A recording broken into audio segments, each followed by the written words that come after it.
അസ്സലാമു അലൈക്കും വറഹ്മത്തുള്ളാഹി. അൽഹംദുലില്ലാഹി വസ്സലാത്തു വസ്സലാമു അലാ റസൂലിൽ കരീം വഅലാ ആലിഹി വസ്സഹ്ബിഹി അജ്മഈൻ.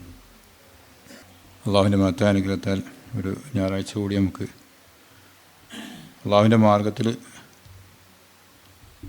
പ്രവർത്തിക്കാനും കാര്യങ്ങളൊക്കെ ചർച്ച ചെയ്യാനൊക്കെയുള്ള അവസരം ലഭിച്ചു.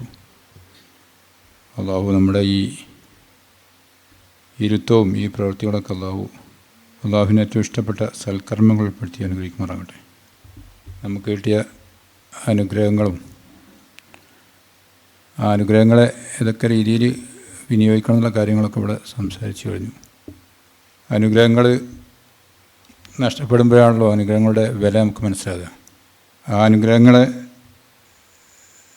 വേണ്ട രീതിയിൽ വിനിയോഗിക്കുമ്പോൾ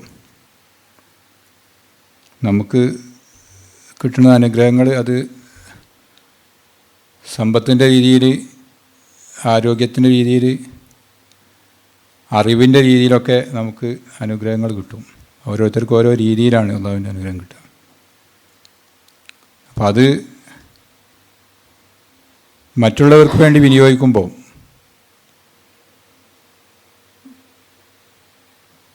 അത് മറ്റുള്ളവർക്ക് നമുക്ക് കിട്ടിയ അനുഗ്രഹം കൊണ്ട് മറ്റുള്ളവർക്ക് ആശ്വാസമാകുമ്പോൾ അതാണ് നമുക്ക് ചെയ്യാൻ പറ്റിയ ഏറ്റവും വലിയ കാര്യം. നമ്മുടെ അനുഗ്രഹങ്ങൾ കൊണ്ട് അത് മറ്റുള്ളവർക്കത് ഉപകാരം ലഭിക്കുക എന്നുള്ളത്. ഇപ്പം നമുക്കറിയാം, നമ്മുടെ ഫിസിയോതെറാപ്പി സെൻറ്റർ നമ്മളൊരു 8-9 വർഷമായിട്ട് പ്രവർത്തിച്ചു വരുന്ന സ്ഥാപനമാണ്. സൗജന്യമായിട്ട് രോഗികളെ അഡ്മിറ്റ് ചെയ്തും അല്ലാതെയൊക്കെ ചികിത്സിക്കുന്നൊരു സ്ഥാപനമാണിത്. ആയിരക്കണക്കിന് രോഗികൾക്ക് നമ്മൾ ചികിത്സ നൽകി ഒരുപാട് ആളുകൾ സ്വന്തമായിട്ട് അവർക്ക് ജോലിയൊക്കെ ചെയ്ത് ഇന്ന് കുടുംബം വരുന്ന ആളുകൾ. അപ്പം നമുക്ക് കിട്ടിയ അനുഗ്രഹം നമ്മൾ ഇത്തരം ആളുകളിലേക്ക് നമ്മളെ ഇപ്പോൾ സമ്പത്താണെങ്കിലും ആരോഗ്യമാണെങ്കിലും ഒക്കെ ഉപയോഗിക്കുമ്പോൾ അത് അവർക്ക് ആശ്വാസം ലഭിക്കുമ്പോൾ അത് മുഖേന നമുക്ക് ലഭിക്കുന്ന നേട്ടം നമുക്കറിയാം.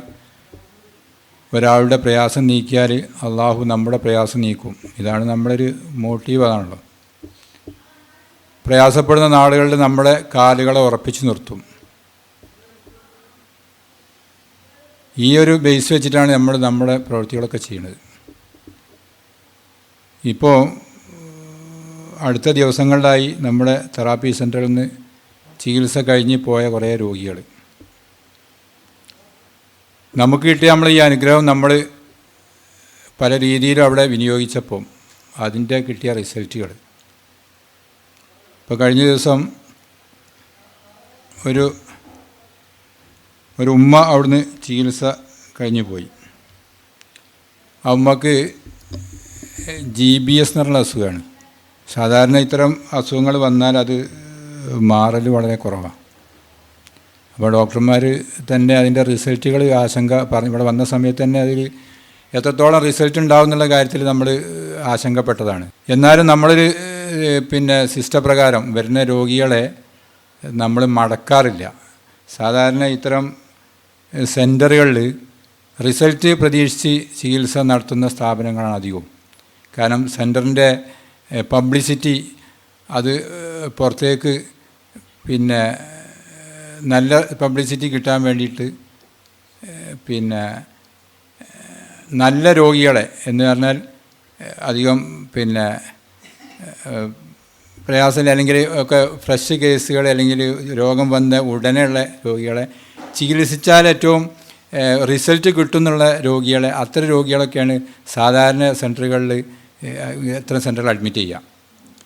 കാരണം അങ്ങനെ രോഗികൾ ചികിത്സ മാറുമ്പം ആ സെൻറ്ററിനെ സംബന്ധിച്ചിടത്തോളം വലിയൊരു പബ്ലിസിറ്റിയാണ്. എന്നാൽ നമ്മൾ ചെയ്യൽ ഇത്തരം രോഗികളെ നമ്മൾ എടുക്കും. നമ്മൾ അങ്ങനത്തെ റിസൾട്ടുകളല്ല നമ്മൾ ഉന്നം വെക്കുന്നത്. നമ്മുടെ ക്ലിനിക്ക് തുടങ്ങിയ മുതൽ ഇതുവരെ നമ്മൾ റിസൾട്ടുകൾക്കല്ല പ്രാധാന്യം കൊടുക്കുക. റിസൾട്ടുകൾ നമ്മൾ അത് വഴിക്ക് വരുന്നതാണ്. പക്ഷെ നമ്മൾ ചികിത്സ കൊടുക്കുക. കാരണം പല രോഗികളും ഇവിടെ വരുന്ന 5-6 വർഷമൊക്കെ പിന്നെ പല സ്ഥലത്തും പോയി ചികിത്സ കഴിഞ്ഞ് പിന്നെ ഒരു റിസൾട്ടും കിട്ടാതെ, നമുക്കറിയാം ഈ രോഗിനെ എടുത്താൽ വലിയ റിസൾട്ട് ഉണ്ട്, പക്ഷേ അവർക്ക് ആഗ്രഹം ഉണ്ടാവും, എനിക്ക് ഈ ക്ലിനിക്കിലൊന്ന് ചികിത്സിക്കണം, അല്ലെങ്കിൽ ഒരുപാട് ആളുകൾ പറഞ്ഞു കേട്ടിട്ടുണ്ട് ഇവിടുന്ന് പിന്നെ ചികിത്സ കുറേ രോഗികൾക്ക് ആശ്വാസം കിട്ടിയിട്ടുണ്ടെന്ന്, അങ്ങനെ പറഞ്ഞു കേട്ട് അതിൻ്റെ അടിസ്ഥാനത്തിൽ വലിയ ആഗ്രഹത്തിലാണ് ഇവിടെ വരിക. ഈ ആഗ്രഹത്തിൽ വരുമ്പോൾ അവരോട് നമ്മൾ നിങ്ങൾക്ക് ചികിത്സ കൊണ്ട് വലിയ പ്രയോജനമില്ല എന്ന് പറഞ്ഞാലുള്ളൊരു മാനസികാവസ്ഥ. അപ്പോൾ ഇസ്ലാക്ക് അവിടെ നിന്ന് പറയും നമ്മളായിക്കോട്ടെ, നമ്മളൊരു കുറച്ച് ദിവസം നമ്മൾ നോക്കും, നിങ്ങളെ പൂതിക്ക് വേണ്ടി നമ്മൾ കുറച്ച് ദിവസം നമ്മൾ അഡ്മിറ്റ് ചെയ്യാം. ഈ രീതിയിലാണ് നമ്മളെ സെൻറ്ററിൻ്റെ ഒരു പ്രവർത്തനം അതാണ്. അല്ലാതെ നമ്മൾ പിന്നെ മാറുന്ന രോഗികളെ മാത്രം എടുക്കുമെന്നുള്ളൊരു രീതിയിലല്ല നമ്മൾ പോകണത്. എന്നിട്ട് നമ്മൾ അള്ളാഹുവിനോട് നിരന്തരം നമ്മളെ ഈ കുടുംബത്തിൽപ്പെട്ട എല്ലാവരും ഈ രോഗികൾക്കൊക്കെ വേണ്ടി പ്രാർത്ഥിക്കുമല്ലോ. അപ്പോൾ ഇതിൻ്റെ റിസൾട്ടാണ് നമുക്കവിടെ വന്നുകൊണ്ടിരിക്കുന്നത്. അപ്പോൾ ഞാൻ പറഞ്ഞു വന്നത്, ആ ഒരു GBS പേഷ്യൻ്റ് ഇതേപോലെ ഡോക്ടർമാരൊക്കെ പിന്നെ ചികിത്സയിൽ വലിയ റിസൾട്ട് ഉണ്ടാവുമെന്ന് പറഞ്ഞ കേസ് നമ്മൾ അഡ്മിറ്റ് ചെയ്തു. അൽഹംദുലില്ലാഹ് ഒരു 2 മാസത്തെ ചികിത്സ കൊണ്ട് ആ രോഗം പൂർണ്ണമായിട്ട് മാറിയെന്നില്ല. ആ രോഗിക്ക് എന്തെന്നില്ലാത്തൊരു സന്തോഷം. കാരണം ഇങ്ങനെ വന്ന ആ രോഗിനോട് തന്നെ പറഞ്ഞിട്ടുണ്ട് നിങ്ങളുടെ രോഗത്തിൻ്റെ അവസ്ഥ കാര്യങ്ങളൊക്കെ മറ്റുള്ളവരൊക്കെ പറഞ്ഞിട്ടുണ്ട്. പക്ഷേ നമ്മളിവിടെ നിന്ന് അഡ്മിറ്റ് ചെയ്തപ്പം ആ രോഗിക്ക് പിന്നെ പൂർണ്ണമായിട്ട് രോഗം മാറിയെന്നില്ല. ആ 4 കുട്ടികളാണ്, ഭർത്താവാണെങ്കിൽ ഒരു സ്കൂൾ ഡ്രൈവറാണ്, സ്കൂൾ ബസ്സിൽ പോകുന്നൊരു ഡ്രൈവറാണ്. വലിയൊരു സാമ്പത്തിക പിന്നെ ഇതൊന്നുമില്ലാത്ത ഒരു കുടുംബമാണ്. പക്ഷേ ഈ ഒരു ഉമ്മയുള്ള കുടുംബത്തിൻ്റെ നാഥ പിന്നെ തളർന്നു കഴിഞ്ഞാൽ പിന്നെ ഇതേപോലത്തെ ഒരു കേസ് പിന്നെ സ്ത്രീനെ കൊണ്ടുവന്ന്, ചെറിയൊരു ചെറുപ്പക്കാരി ഒരു സ്ത്രീനെ കൊണ്ടുവന്ന് നമ്മൾ അഡ്മിറ്റ് ചെയ്തു. ഞങ്ങളവിടെ പിന്നെ കാണാൻ പോയപ്പോൾ അതേപോലെ ആ പിന്നെ സ്ത്രീ ബെഡിൽ ഇങ്ങനെ കാല് നീട്ടി ഇരിക്കുകയാണ്. 2 കുട്ടികളുണ്ട് ചുറ്റുവട്ടത്ത് ഇങ്ങനെ ഇരിക്കുകയും ചെയ്യുന്നുണ്ട്. എണീറ്റ് പിന്നെ ഇരിക്കാനൊന്നും സാധിക്കാത്ത ഒരവസ്ഥ. അൽഹംദുലില്ലാഹ് കൊണ്ടുവന്നു. ഇതേപോലെ നമുക്ക് റിസൾട്ട് കിട്ടിയൊരു കേസാണ്. അത് വലിയൊരു സന്തോഷമായി. കാരണം പൂർണ്ണമായിട്ടും പിന്നെ ആ രോഗം മാറി എന്നുള്ളത്. നേരത്തെ പറഞ്ഞതുപോലെ നമ്മൾ കിട്ടിയ അനുഗ്രഹങ്ങൾ അത് നമ്മൾ വിനിയോഗിക്കുമ്പോൾ, നമ്മളെ സഹപ്രവർത്തകർക്ക് അല്ലെങ്കിൽ പിന്നെ ആളുകൾക്ക് വിനിയോഗിക്കുമ്പം അവർക്ക് കിട്ടിയൊരു ആശ്വാസം തീർച്ചയായിട്ടും ഇതിന് പിന്നിൽ പ്രവർത്തിക്കുന്ന ആളുകൾക്കൊക്കെ നാളെ പ്രയാസപ്പെടുന്ന നാളിൽ അള്ളാഹുവിൻ്റെ സഹായം കിട്ടുന്ന കാര്യത്തിലൊരു സംശയമില്ലല്ലോ. ഇതേപോലെ തന്നെ വേറൊരു പേഷ്യൻ്റ്, നമ്മൾ കുറച്ച് ദൂരെ ഭാഗത്ത് നിന്ന് വന്നൊരു പേഷ്യൻ്റാണ്. ഇതേപോലെ പിന്നെ സെൻട്രിങ് ജോലിക്കാരായിരുന്നു. അവിടുന്ന് പിന്നെ വീണ് സ്പൈനൽ കോഡിന് ഇഞ്ചുറി സംഭവിച്ചു. അതും അൽഹംദുലില്ലാഹ് ഇതേപോലെ നമുക്ക് പിന്നെ പൂർണ്ണമായിട്ടും ആ രോഗം മാറി. കൈക്ക് ചെറിയൊരു പ്രശ്നമുള്ളൂ, എന്നാലും പിന്നെ അദ്ദേഹത്തിൻ്റെ രോഗങ്ങൾ മാറി. ഇപ്പോൾ അവിടെ വേറൊരു രോഗിയുണ്ട്. ആ രോഗി ഇതേപോലെ പിന്നെ ആ രോഗിനെ ഇവിടുന്ന് കുറച്ചൊരു 50 കിലോമീറ്ററൊക്കെ ദൂരമുള്ളതാണ്. അദ്ദേഹത്തിൻ്റെ ഉപ്പിയുമ്മിയൊന്നുമില്ല ഇവർക്ക്. പക്ഷേ വലിയൊരു സാമ്പത്തിക ഒരു മുതലാളി ഇദ്ദേഹത്തിൻ്റെ കൂടെ നിർത്തി ജോലി കൊടുത്തു. അവരുടെ പിന്നെ ബിസിനസ്സും അല്ലെങ്കിൽ അവിടെ കാര്യങ്ങളൊക്കെ നോക്കി നടത്തുന്ന ഇടയിലാണ് ഇദ്ദേഹത്തിന് സ്ട്രോക്ക് വന്നത്. 2 ചെറിയ മക്കളാണുള്ളത്. അധികം പ്രായമില്ല, ചെറുപ്പക്കാരനാണ്. ഇപ്പം സ്ട്രോക്ക് മാത്രം അതെന്ന് പറഞ്ഞാൽ കുറച്ച് ഒരു ഡീപ്പായിട്ട് സംഭവിച്ചും ചെയ്തു.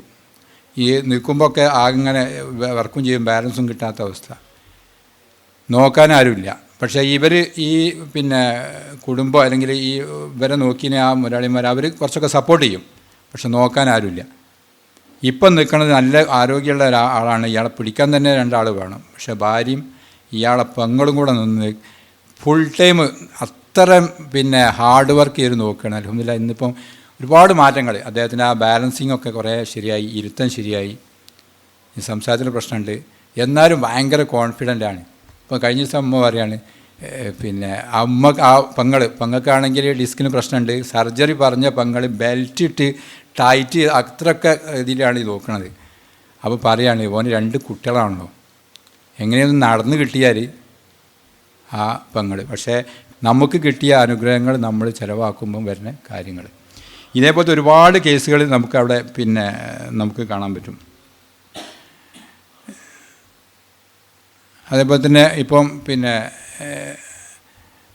കഴിഞ്ഞ ദിവസം ഒരു ടാപ്പിംഗ് തൊഴിലാളിയാണ്, കുറച്ച് ദൂരെയാണ്. അദ്ദേഹം